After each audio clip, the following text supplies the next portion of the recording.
Welcome back everyone. Geography का जो 500 question का सीरीज चल रहा था उसका ये छठा पार्ट है। ये सीरीज बीच में कई दिनों से डिसकंटिन्यू हो गया था, लेकिन अब इसको हम फिर से कंटिन्यू करने वाले हैं। इसको स्टार्ट करने से पहले एक पॉइंट और हम यहाँ पर डिस्कस कर लेते हैं, क्योंकि रेलवे का जो असिस्टेंट लोको पायलट और टेक्नीशियन का वैकेंसी आने वाला है, तो वहाँ पर ये आपको काफ़ी हेल्पफुल होने वाला है। ठीक है, तो बिना किसी टाइम को वेस्ट किए हम इस सीरीज को शुरू करते हैं। तो यहाँ पर देखो, हमारे सामने सबसे पहला क्वेश्चन है कि first solar powered airport in India. India में सबसे पहला जो सोलर पावर्ड एयरपोर्ट है ना, इनमें से कौन सा है? यहाँ पर देखो ऑप्शन में चेन्नई, गोवा, मुंबई, कोची। जनरली शहर के नाम पे ही एयरपोर्ट का नाम होता है, तो वही यहाँ पर लिखा हुआ है। ठीक है, तो ऑप्शन नंबर डी जो है ना यहाँ पर कोची। तो अब देखो यहाँ पर इसका एक छोटा सा इमेज है आपके सामने। यहाँ पर ये है कोची का एयरपोर्ट और इसके बारे में कुछ इन्फॉर्मेशन यहाँ पर नीचे लिखा हुआ है कि कोची जो है ना इंटरनेशनल एयरपोर्ट है। ये दुनिया का become world first green airport earning the champions of earth award. ठीक है, यहाँ पर देख सकते हो यूएन का ये होता है, 2018 में इसने जीता था। और ये जो इन्वायरमेंट जो है ना, इन्वायरमेंटल जो अवार्ड होते हैं यूएन के, उसके सबसे हाईएस्ट ऑनर में से एक है ये। ठीक है, तो आप इसको समझ सकते हो कि ये कितना इंपॉर्टेंट क्वेश्चन है, क्योंकि यहाँ पर जो है ना ये इंडिया को रिप्रेजेंट कर रहा था इस फील्ड में। अगले क्वेश्चन में है कि where is the origin of Indus river system. इनमें से कौन से जगह पर जो है ना, यहाँ पर देख ही सकते हो डल लेक है, मानसरोवर लेक है, और ये है लेक शेषनाग, और ये नीचे है वुलर लेक। ठीक है, इनमें से कौन से लेक से यानी कि झील से इंडस रिवर जो है ना यहाँ पर, जिसको हम लोग हिंदी में बोलते हैं सिंधु नदी, का उद्गम यानी कि ओरिजिन है? तो इसका जो ऑप्शन होगा ना, ऑप्शन नंबर बी, मानसरोवर, यहीं पर इसका जो है ना ओरिजिन है। अब जो है ना इसको हम देख लेते हैं बड़े मैप पर कि लोकेशन इसका कहाँ पर है मानसरोवर का, क्या ये इंडिया में है या फिर कहीं और है। तो इसका लोकेशन देख लेते हैं बड़े मैप पर, ये कहाँ पर अवेलेबल है। तो यहाँ पर देख लो, आपको मिलेगा यहाँ पर अपना भारत, और इसके ऊपर में यहाँ पर जो है ना ये आपका चाइना है। ठीक है, और यहाँ पर जो लोकेशन का सिंबल है ना, ये है मानसरोवर झील का लोकेशन। तो यहीं पर है इंडस रिवर का उद्गम यानी कि ओरिजिन। इसके बारे में कुछ यहाँ पर और इन्फॉर्मेशन है कि इंडस रिवर जो सबसे पहले हमने डिस्कस कर लिया कि ये ओरिजिन इसका जो है ना ये है मानसरोवर लेक में, जो अवेलेबल है कहाँ पर मौजूद है, तिब्बतन प्लेटू यानी कि तिब्बत में है, जो अभी चाइना का पार्ट है। और आगे यहाँ पर देखो सबसे इंपॉर्टेंट पॉइंट की northern slopes of Kailash mountain range, यानी कि कैलाश माउंटेन रेंज के जो नॉर्दर्न स्लोप है ना, वहीं पर इसका लोकेशन है और यहीं से इसका ओरिजिन है। और इसका जो माउथ है ना, यानी कि ये जहाँ पर जाके गिरने वाला है जिस समुद्र में या फिर जिस सागर में, वो रहेगा आपका अरेबियन सी। और इस लेक्चर का पीडीएफ फाइल लेने के लिए आप इस टेलीग्राम ग्रुप को ज्वाइन कर सकते हो, यहाँ पर आपको सारे पीडीएफ फाइल मिल जाएंगे। ठीक है, यूपीएससी फ्लेक्स। चलते हैं हम लोग अगले क्वेश्चन पर। अगला क्वेश्चन है कि which is the largest port in India. इनमें से इंडिया का सबसे, यहाँ पर देख सकते हो लार्जेस्ट बंदरगाह। ठीक है, यहाँ पर पोर्ट को हिंदी में हम लोग बोलते हैं बंदरगाह। तो ऑप्शन में यहाँ पर है मुंबई, कोलकाता, और यहाँ पर विशाखापट्टनम, और ये है कोची। ठीक है, तो इन सभी में जो सबसे बड़ा है ना, सबसे लार्जेस्ट पोर्ट है, वो है मुंबई का पोर्ट।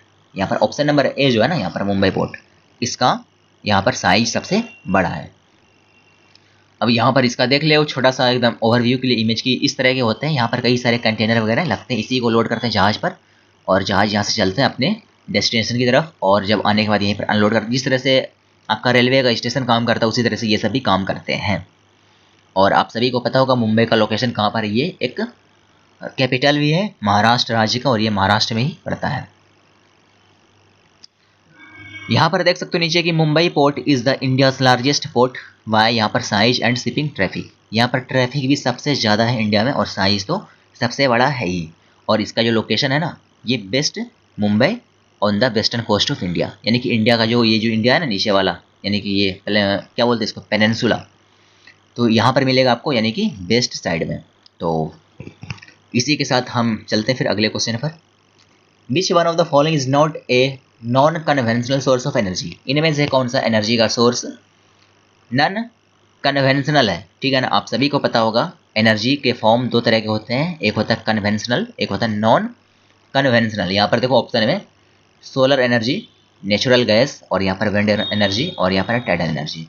ठीक है ना, तो यहाँ पर देखो सोलर, विंड और यहाँ पर टाइडल, ये सभी का कोई जो है ना वो नहीं कि इसको एक बार यूज करने पर दोबारा ये हमको वापस मिलने वाला नहीं, ये कंटिन्यू आपको जिंदगी भर यानी कि लाइफ टाइम के लिए मिलते रहेगा।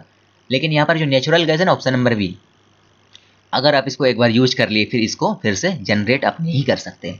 यानी कि ज़मीन के नीचे या फिर समुद्र के नीचे जितने भी स्टोर्ड है नेचुरल गैस, उसको अगर हम एक बार ख़त्म कर देंगे तो फिर ये वापस फिर से नहीं बनने वाला, क्योंकि इसको बनने में करोड़ों साल लगते हैं। इसीलिए यहाँ पर जो ऑप्शन नंबर बी है ना, नेचुरल गैस, ये एक non conventional source of energy नहीं है। ठीक है, अगला क्वेश्चन जो है कि टर्म दोआब, यहाँ पर देखो इसका नाम आप सुने होंगे पहले भी कि टर्म दोआब का मतलब क्या होता है। इनमें से यहाँ पर देखो ऑप्शन में क्या है कि लैंड बिटवीन टू माउंटेन्स, यानी कि यहाँ पर दो माउंटेन्स है, इस तरह से हम माउंटेन्स को रिप्रेजेंट करते हैं मैप में, और इसके बीच का जो रीजन है ना, इसी को यहाँ पर हम दोआब बोलते हैं। तो ये बिल्कुल गलत है, क्योंकि इसको यहाँ पर हम बोलते हैं वैली। ठीक, आप सभी को पता होगा।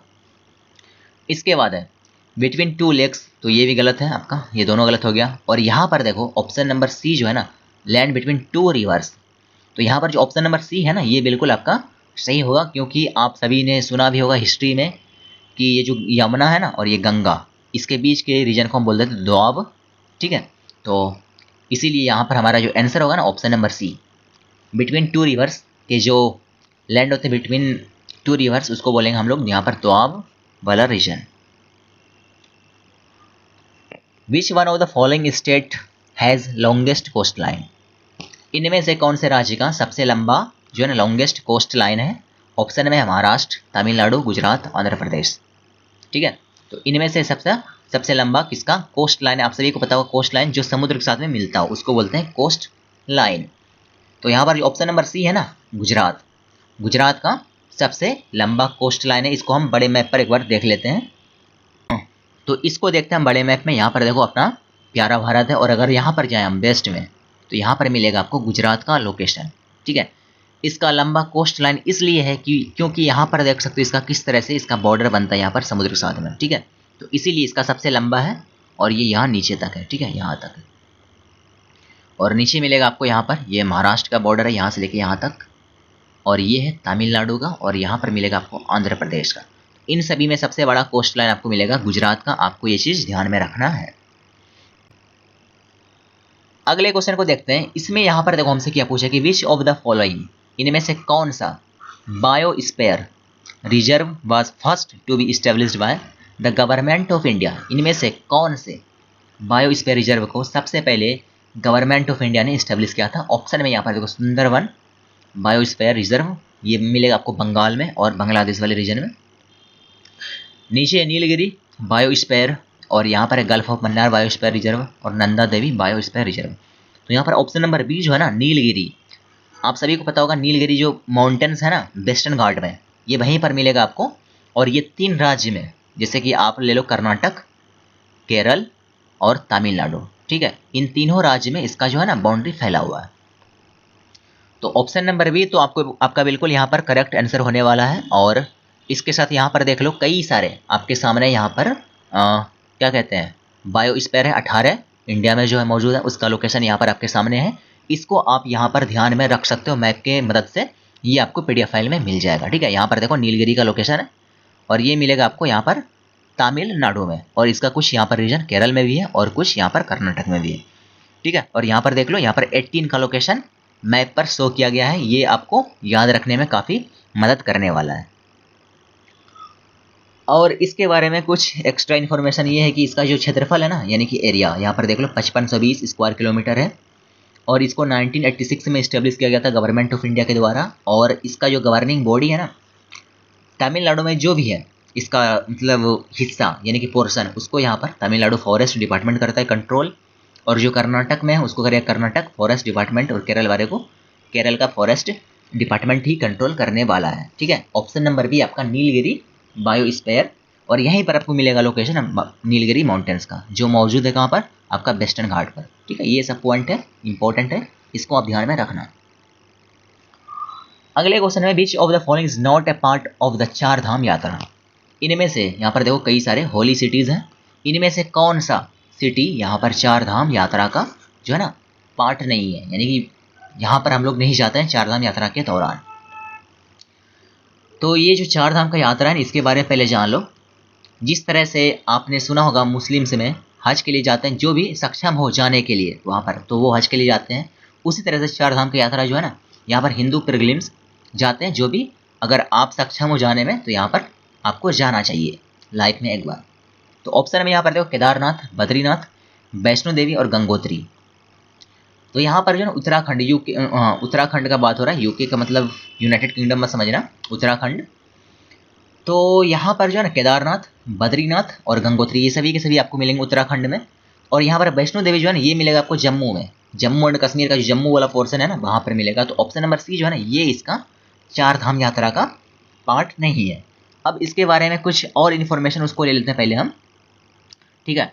यहाँ पर देखो इसके बारे में information, Char Dham is a set of 4 pilgrims sites in India. It believes that visiting these sites helps achieving moksha, यानी कि मोक्ष की प्राप्ति में ये काफ़ी मदद करने वाला है, ऐसा आस्था है, ठीक है। और इसका लोकेशन यहाँ पर देख सकते हो, यहाँ पर पुरी में है, रामेश्वरम है, ठीक है, द्वारका है और ये बद्रीनाथ है, ठीक है। और ये बद्रीनाथ जो जाते हैं ना यहीं पर ये सारे के सारे लोकेशन मिलेंगे आपको, केदारनाथ और ये गंगोत्री और ये बद्रीनाथ, ठीक है।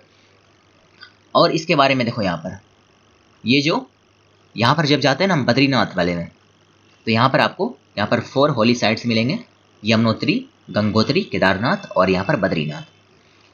ये जो 4 लोकेशन है ना, पुरी, यहाँ पर रामेश्वरम और ये द्वारका और यहाँ पर ये बद्रीनाथ, इन सभी का लोकेशन जो मैप पर है ना उसको हम देख लेते हैं इस वाले इमेज में। यहाँ पर देखो ये आपका मिलेगा उत्तराखंड में बद्रीनाथ का लोकेशन, ठीक है। यहाँ पर भी जाते हैं लोग, ये है गुजरात में द्वारका, ठीक है। यहाँ पर जाएंगे, चार धाम यात्रा में ये सब शामिल है। और यहाँ पर मिलेगा आपको पुरी, ठीक है। और नीचे मिलेगा रामेश्वरम, आप सभी को पता होगा, सबसे नीचे है ना श्रीलंका के, और मतलब इंडिया और श्रीलंका के बीच में एक टापू है रामेश्वरम, और ये इंडिया का ही पार्ट है, ठीक है। तो ये सभी के सभी लोकेशन है चार धाम की, आप इन सभी को ध्यान में रखना। उम्मीद करते हैं पूरा डाउट क्लियर हो गया होगा। वहाँ पर जो क्वेश्चन पूछा था ना हमसे ये था इस वाले के बारे में, बद्रीनाथ के बारे में, लेकिन यहाँ पर है लोकेशन वैष्णो देवी का, यहाँ पर देख लो इस इमेज में, ठीक है। यहाँ पर इस वैष्णो देवी जो है ना ऑप्शन नंबर सी, ये आपको मिलेगा यहाँ पर जम्मू एंड कश्मीर में, लेकिन यहाँ पर तो उत्तराखंड का बात हो रहा है ना, तो ये तो हम इसी तरह से इसको अटेम्प्ट कर सकते थे काफ़ी आसानी से। अगले क्वेश्चन में द हॉटेस्ट प्लेनेट, काफ़ी आसान क्वेश्चन, इसको हम पहले भी डिस्कस कर लिए हैं, हॉटेस्ट प्लेनेट, ठीक है। ये क्वेश्चन सोलर सिस्टम से ये सभी क्वेश्चन बनते हैं, तो इसको हम डिस्कस कर लेते हैं।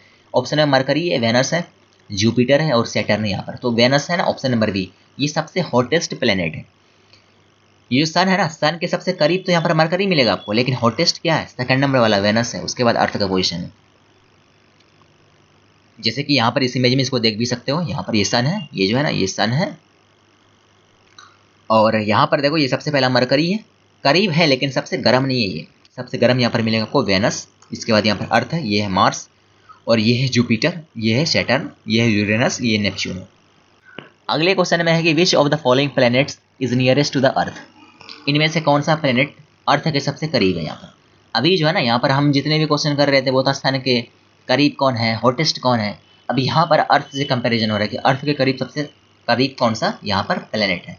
ऑप्शन में यहाँ पर जुपिटर है, वेनस है, मरकरी है और मार्स है।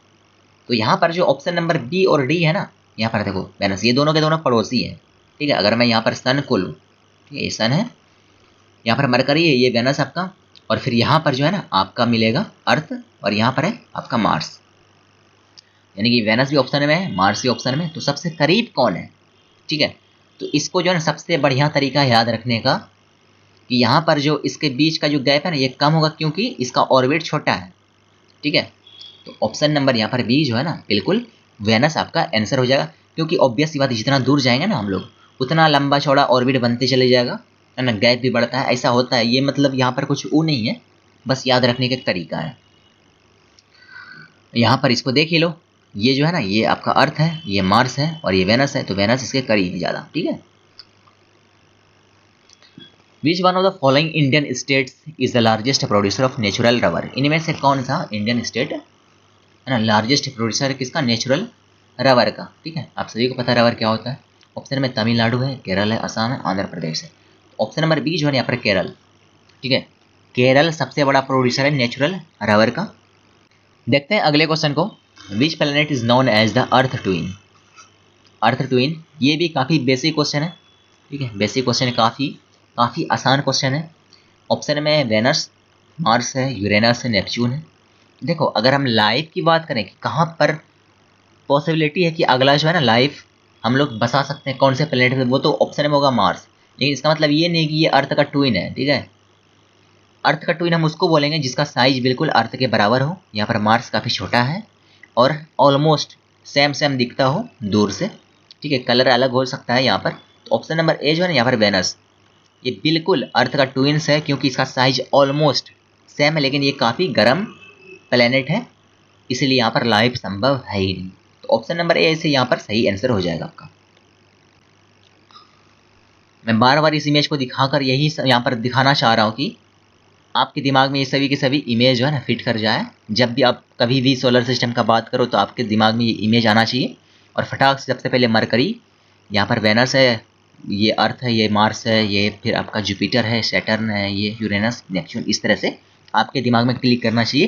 क्योंकि बाद में अगर आपसे पूछ ले कि अर्थ से, ठीक है, यहाँ पर देखो 4th नंबर पे कौन से प्लेनेट का पोजीशन है, अगर इस तरह से पूछेगा तो फिर आप क्या करोगे। इस इमेज के जरिए आप उसको याद रख सकते हो। आप सभी को तो मेमोरी मतलब रट नहीं सकते ना कि 4थे नंबर पर ये है, 5वें नंबर पे ये है। अगर आपके दिमाग में ये इमेज फिट है तो आप इसको आसानी से कर पाओगे। अगला क्वेश्चन है कि डीजल लोकोमोटिव्स।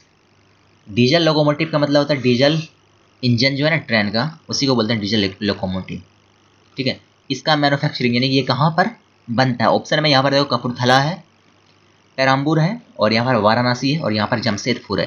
तो ऑप्शन नंबर यहाँ पर जो सी है ना, वाराणसी, जिसको बोलते हैं DLW कारखाना को, यहाँ पर इसका जो फुल फॉर्म है ना डीजल लोकोमोटिव वर्क है, यहीं पर वाराणसी में यानी कि बनारस में इसका मैन्युफैक्चरिंग होता है डीजल लोकोमोटिव का। यहाँ पर जो कपूरथला है ना, ये अच्छे यानी कि 1st 3rd क्लास एसी वगैरह कोच के लिए काफ़ी फेमस है। LHV कोच वगैरह जो होते हैं ना, वो सब यहाँ पर मैन्युफैक्चरिंग होता है कपूरथला में। काफ़ी बड़ा कारखाना है यहाँ पर, है ना, जो पंजाब में ये मौजूद है इसका लोकेशन। और ये वाराणसी आपको मिलेगा उत्तर प्रदेश में यानी कि यूपी में, और यहाँ पर बनता है आपका डीजल लोकोमोटिव। हालांकि अब जो है ना डीजल लोकोमोटिव को आहिस्ते आहिस्ते ख़त्म करते जा रहा है, उसको इलेक्ट्रिक जो है लोकोमोटिव में कन्वर्ट किया जा रहा है। अगला क्वेश्चन है the second largest river basin in India is of river. इनमें से कौन से रिवर का रिवर बेसिन सबसे बड़ा है, सेकंड नंबर पे। सबसे बड़ा नहीं पूछा हमसे, ठीक है ना। यहाँ पर देख ही सकते हो सेकंड लार्जेस्ट रिवर बेसिन। सबसे बड़ा में तो कोई डाउट नहीं, गंगा का रिवर बेसिन सबसे बड़ा है, साइज में भी गंगा रिवर सबसे बड़ा है, ठीक है। तो फर्स्ट पोजीशन पे तो कोई दिक्कत ही नहीं है। लेकिन अगर हम साइज की बात करें तो सेकंड नंबर पे ब्रह्मपुत्र का साइज है बाय वॉल्यूम, और ऐसे भी। लेकिन अगर यहाँ पर हम रिवर बेसिन की बात करें, ठीक है, तो फर्स्ट पे तो गंगा का पोजीशन है, गंगा रिवर बेसिन सबसे पहले नंबर पे। लेकिन दूसरा जो पोजीशन है ना, ये है आपका गोदावरी रिवर बेसिन, यानी कि ऑप्शन नंबर डी जो है ना यहाँ पर, इसका रिवर बेसिन सबसे बड़ा है गंगा के बाद। अगले क्वेश्चन में कि विच one of the following Indian states is the largest producer of natural rubber. ये क्वेश्चन मेरे ख्याल से रिपीट हो गया है, तमिलनाडु केरल। तो केरल इसका ऑप्शन होगा, ऑप्शन नंबर बी, ठीक है। ठीक है, इसको हम पहले डिस्कस कर लिए थे, इसीलिए यहाँ पर डिस्कस करने का कोई लॉजिक नहीं बनता। अगले क्वेश्चन है country having the largest area under the T cultivation. यहाँ पर देखो इनमें से कौन से देश का, ब्राज़ील, चाइना, बांग्लादेश, इंडिया, इनमें से कौन से देश का सबसे बड़ा जो एरिया है ना टी कल्टीवेशन में यूज हो रहा है। तो यहाँ पर जो चाइना है, नो डाउट चाइना के कंपैरिजन में कोई यहाँ पर मौजूद नहीं है। तो ऑप्शन नंबर बी, चाइना सबसे बड़ा टी कल्टीवेशन है। लेकिन सेकंड नंबर जो है ना वो हम ही लोग का पोजीशन है, इंडिया का, ठीक है। लेकिन हम लोग एक्सपोर्ट नहीं करते हैं टी को, क्योंकि यहीं पर हम लोग बहुत सारा टी कंज्यूम कर लेते हैं, क्योंकि हम लोग का पॉपुलेशन भी काफ़ी ज़्यादा है ना, तो इसीलिए ऐसे ऑप्शन नंबर बी, चाइना सबसे बड़ा एरिया जो है ना टी कल्टीवेशन में यूज करता है। यहाँ पर आपके सामने एक ग्राफ है, यहाँ पर देख लो, ठीक है। यहाँ पर देखो चाइना का पोजीशन सबसे बड़ा है, ठीक है। इसके बाद यहाँ पर इंडिया का पोजीशन है, यहाँ पर केनिया है, श्रीलंका है। आपको मैं यहाँ पर एक फन फैक्ट बताना चाहता हूँ कि इंडिया देखो कितना प्रोड्यूस कर रहा है टी को, और यहाँ पर श्रीलंका का पोजीशन देख लो। लेकिन एक्सपोर्ट जब करते हैं तो यहाँ पर श्रीलंका हम लोग से ज़्यादा है। अभी जो है ना, अभी थोड़ा कम हो गया है, क्योंकि यहाँ पर अभी श्रीलंका का हालत कुछ ठीक नहीं है। यहाँ पर हम लोग प्रोडक्शन तो ज़्यादा करते हैं, लेकिन हम लोग खुद यहाँ पर इंडिया में कंज्यूम कर लेते हैं टी को, क्योंकि टी लवर बहुत सारे हैं इंडिया में। अगले क्वेश्चन में after textile the second largest industry of India is. यहाँ पर क्या पूछा कि टेक्सटाइल का जो इंडस्ट्री है ना, ये सबसे बड़ा इंडिया में, और इसके बाद जो सेकंड नंबर पर है इंडस्ट्री इंडिया का, वो इनमें से कौन सा है। ऑप्शन में है शुगर, जूट, सीमेंट और नन ऑफ दीज, यानी कि इनमें से कोई नहीं। तो टेक्सटाइल का मतलब पता होगा आपको, कपड़ा का उद्योग। और मैनचेस्टर ऑफ इंडिया, अहमदाबाद को हम लोग कहते हैं, वो आपको मिलेगा गुजरात में। लेकिन इसके बाद जो सेकंड लार्जेस्ट इंडस्ट्री है इंडिया में वो है शुगर का। ठीक है, यहाँ पर देख लो ऑप्शन नंबर ए जो है ना, यहाँ पर शुगर का इंडस्ट्री सबसे बड़ा है। और प्रोडक्शन में सबसे बड़ा आपको मिलेगा यूपी राज्य, जहाँ पर सबसे ज़्यादा प्रोडक्शन करते हैं शुगर का। ठीक है, ऑप्शन नंबर ए बिल्कुल आपका यहाँ पर सही आंसर हो जाएगा। अगले क्वेश्चन में देखो, विच one of the following is the largest river. इसको हम जो है ना यहाँ पर लॉन्गेस्ट कर देते हैं, सबसे लंबा रिवर। ऐसे हम दोनों को डिस्कस करेंगे, सबसे बड़ा यानी कि वॉल्यूम वाइज और लेंथ वाइज सबसे बड़ा कौन सा रिवर है, इन दोनों को डिस्कस करेंगे यहाँ। लेकिन यहाँ पर जो है ना, यहाँ पर हम करेंगे लॉन्गेस्ट रिवर। तो यहाँ पर नाइल है, कॉन्गो है, गंगा है और यहाँ पर अमेजन रिवर है। ठीक है ना। तो आप सभी को पता होगा कि लॉन्गेस्ट जो है ना सबसे, यानी कि लंबाई के मामले में, तो ये है आपका नाइल रिवर। ठीक है, नील नदी हिंदी में बोलेंगे, इंग्लिश में बोलेंगे इसको नाइल रिवर, और हिंदी में जो है ना इसका प्रोनाउंसिएशन करते हैं नील नदी। ठीक है, तो ऑप्शन नंबर ए जो है ना सबसे लंबा रिवर है पूरे दुनिया का, और इसका लोकेशन आपका अफ्रीका में मिलता है। और जो मेन इसका कंट्री है ना वो है इजिप्ट यानी कि मिस्र। और विक्टोरिया जो झील है ना वहीं पर इसका उद्गम स्थल है यानी कि ओरिजिन है। इसको हम अभी बड़े मैप में पूरे लोकेशन को दिखाएंगे कि ये किस तरह से बनता है नील नदी, और ये जाके कहाँ पर गिर जाती है, यानी कौन से समुद्र में ये मिल जाएगी। लेकिन अब यहाँ पर समझो कि लॉन्गेस्ट तो हमको पता चल गया नील नदी है, लेकिन सबसे अगर हम बोले बड़ा यानी कि वॉल्यूम वाइज कि सबसे ज़्यादा पानी कैपेसिटी किसका ज़्यादा है, तो यहाँ पर जो अमेजन है ना ऑप्शन नंबर डी, ये आपको मिलेगा साउथ अमेरिका यानी कि ब्राज़ील देश में मिलेगा। और सारे देश में ये बहती है, लेकिन जो मेजर कंट्री है वो है ब्राज़ील आपका। ठीक है ना। तो अब क्या करते हैं, हम इसको बड़े मैप में समझते हैं नील नदी को, कि ये किस तरह से इसका फॉर्मेशन होता है और ये कहाँ पर जाके मिल जाती है लास्ट में। यहाँ पर हमारे सामने वर्ल्ड मैप का पूरा मैप है। ठीक है, अब यहाँ पर हम समझते हैं कि नील नदी का जो है ना ओरिजिन कहाँ पर है और ये कहाँ पर जाके लास्ट में मिल जाती है, कौन से समुद्र में। इसको हम यहाँ पर देख लेते हैं काफ़ी अच्छे से। तो यहाँ पर देखो, ये जो है ना आपको, ये जो युगांडा ऊपर में, नीचे तंजानिया है और नीचे केन्या है। यहाँ पर जो लेक है ना, ये झील, इसका नाम है विक्टोरिया झील। ठीक है, लेक विक्टोरिया, विक्टोरिया रानी के नाम पर है। और यहाँ पर जो एक रिवर निकल रहा है, यहाँ पर दिखाता हूँ मैं आपको। ठीक है, यहाँ पर एक रिवर का ओरिजिन है। ठीक है, और इसका नाम जो है ना, यहाँ पर देख ही सकते हैं इसमें, इसका नाम है विक्टोरिया नील नदी। इसका नाम अभी नील नदी नहीं है, इसका नाम है विक्टोरिया नाइल नदी या फिर नील नदी, जो भी बोलो। लेकिन यहाँ पर ऊपर जब हम जाएंगे ना, इसी मैप में यहाँ पर देखो, लेकिन यहाँ सूडान में देखो एक पॉइंट है, यहाँ पर आपको मिलेगा एक पोजीशन इस जगह पर। ठीक है, इसको मैं यहाँ पर क्लियर करके दिखाता हूँ। नीचे देखो, यहाँ पर ये व्हाइट नील, और यहाँ पर जो है ना इधर से आ रहा है एक और नदी जिसका नाम है ब्लू नील। ठीक है, ब्लू नाइल नदी, और ये जाके यहाँ पर दोनों मिल जाएगा। इसके बाद जो है इसका नाम हम सिर्फ एक रखते हैं जिसका नाम है नाइल नदी, जो मेन नदी है। तो यहाँ पर देख लो, ये नील नदी है, और इसके बाद ये जाके इजिप्ट में इंटर करेगा यानी कि मिस्र में, और इसके बाद ये जाके ऊपर में यहाँ पर देख ही सकते हो इस समुद्र में यानी कि मेडिटेरेनियन सी में ये जाके मिल जाएगा लास्ट में। ये जो कायरो सिटी है ना, ये यहीं पर है, जो राजधानी है कहाँ का, इजिप्ट का। तो यहाँ पर देख ही सकते हो, ये यहाँ पर ही जाके मिल जाएगा इसमें। जनरली रिवर्स के केस में होता है कि नॉर्थ से साउथ की तरफ उसका फ्लो होता है, लेकिन इसका फ्लो साउथ से नॉर्थ की तरफ है यानी कि नीचे। अगले क्वेश्चन में कि instrument used for finding out wind direction, इनमें से कौन सा यहाँ पर इक्विपमेंट यूज करते हैं हम विंड डायरेक्शन को पता करने के लिए कि हवा का यानी कि विंड का डायरेक्शन किस तरफ में है। तो यहाँ पर जो है ना wind vane, option number B जो है ना यहाँ पर विंड वैन, इसका यहाँ पर यूज करते हैं। ये कोई टेक्निकल यहाँ पर चीज़ नहीं, ये एक छोटा सा जो है ना सिंपल सा यहाँ पर इक्विपमेंट है जिससे हम फ्लो का पता लगाते हैं एयर का।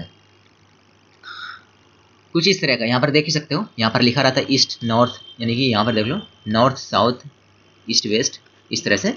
ठीक है, और ये जो फ्लो है ना हवा का फ्लो, डायरेक्शन हमको बताएगा कि कौन सी दिशा में हवा का फ्लो है। तो बहुत ही सिंपल इक्विपमेंट है, बस इसका नाम है विंड वैन। ठीक है, लैंग्वेज से अगर कोई थोड़ा सा मार खा जाए तो ठीक है, अदरवाइज इसको सब कोई जानता है। ठीक है, यूज भी करते हैं घर के ऊपर भी इसको।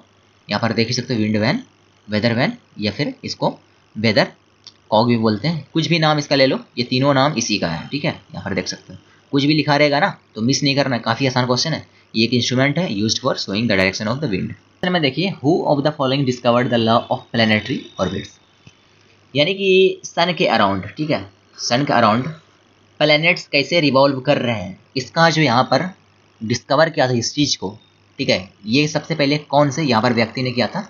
ऑप्शन में यहाँ पर देखो गैलीलियो गैलीली है, और फिर दूसरा नंबर यहाँ पर कोपरनिकस है, ठीक है, यहाँ पर केपलर है, और यहाँ पर है न्यूटन है। तो आप सभी को पता होगा केपलर का नियम, लॉ ऑफ केपलर, ठीक है, यहाँ पर 3 लॉ इन्होंने दिया था और यही एक्सप्लेन कर रहे थे कि ऑर्बिट में किस तरह से अर्थ रिवॉल्व करते हैं, और सारे नियम यहाँ पर केपलर ने दिया था, सॉरी केपलर ने दिया था। तो ऑप्शन नंबर सी जो है ना यहाँ पर, तो ऑप्शन नंबर सी इसका आंसर हो जाएगा। अगले क्वेश्चन में है which of the following planet is known as morning star, इनमें से कौन से है ना प्लेनेट को मॉर्निंग स्टार कहते हैं? Mercury, Venus, Mars, Jupiter. तो यहाँ पर जो वेनस है ना, ऑप्शन नंबर बी, जिसको शुक्र ग्रह भी बोलते हैं, इसको बोलते हैं मॉर्निंग स्टार, ठीक है। तो इसी के साथ आज का जो सेशन है इसको यहीं पर हम फिनिश करते हैं, ठीक है। तो अगले सेशन में मिलेंगे हम लोग कुछ और सेलेक्टेड क्वेश्चन के साथ में। हम कोशिश करेंगे जितना जल्दी हो सके बाकी भी पार्ट को लेके आपके सामने पेश किया जाए, और प्लानिंग कर रहे हैं कुछ और नया स्टार्ट करने का, ठीक है। तो यहीं पर फिनिश करते हैं इस टॉपिक को, और आपको जो है ना PDF फाइल इसका मिल जाएगा टेलीग्राम ग्रुप पर UPSC फिजिक्स, वहाँ से इसको डाउनलोड करके आप इसको रिवाइज कर सकते हो। तो इसी के साथ हम इसको यहीं पर फिनिश करते हैं। Thank you so much.